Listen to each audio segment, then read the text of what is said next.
Back in January, Governor Wes Moore laid out his plan and agenda for the 2026 budget. We knew that there was going to be a looming deficit and that needed to be rectified in the budget. But it had to go to the Maryland General Assembly and they had to do their work.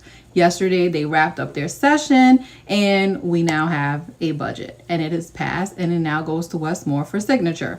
So it's a $67 billion budget. The final budget will turn the cash deficit into a $317 million positive balance at the end of the fiscal year beginning July 1st and wipes out all but $150 million of a projected $2.9 billion structural deficit for the following fiscal year, according to the Department of Legislative Services. It keeps $2.4 billion in cash reserves, which is needed, as they call it, for the rainy day fund.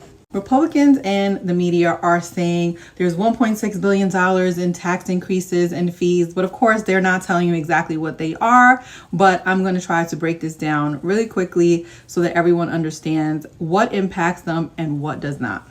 Let's start with the income tax changes. So one, individuals earning above $500,000 will see an increase from 5.75% to 6.25%.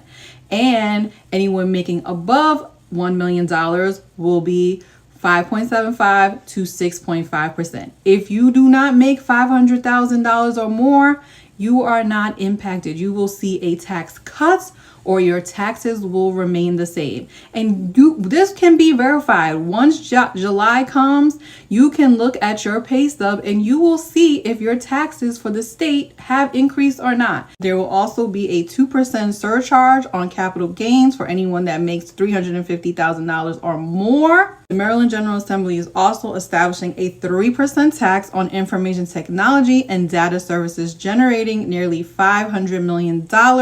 And this tax does not apply to mobile phone services.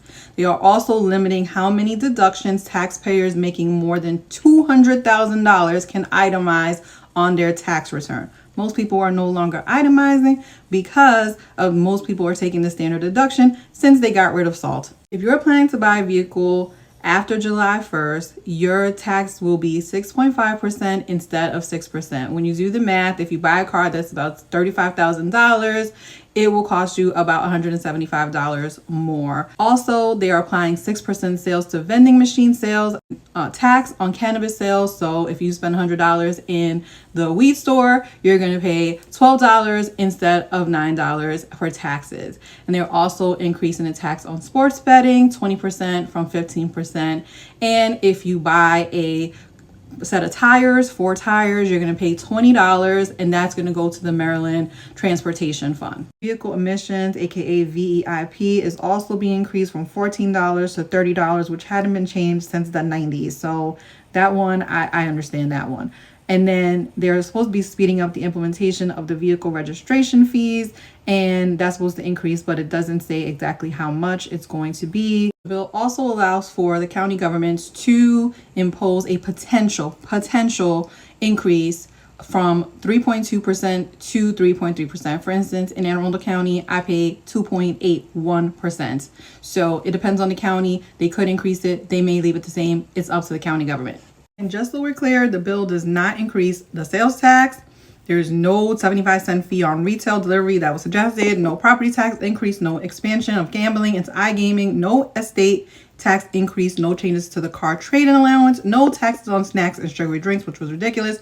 And no increase in the gas tax. Good thing is, after all the pain of going through this budget, we will no longer have a $3 billion deficit. We will also have a manageable $300 million deficit in 2027. Listen, I get that people do not want to pay more for fees, for taxes, and it feels unfair. But we also have an education system to pay for. We also have roads and bridges that need to be fixed. We have to pay for social services. And so I think the General Assembly did a decent job of trying to figure out how to pay down this deficit by increasing some of the taxes and also making cuts. So it's a compromise bill. It was not easy, but to blame Wes Moore and say, oh my God, Wes Moore is making us pay more, $1.6 billion, I think is actually unfair. So I'm just going to leave it there. But to blame him and solely blame him is just wrong.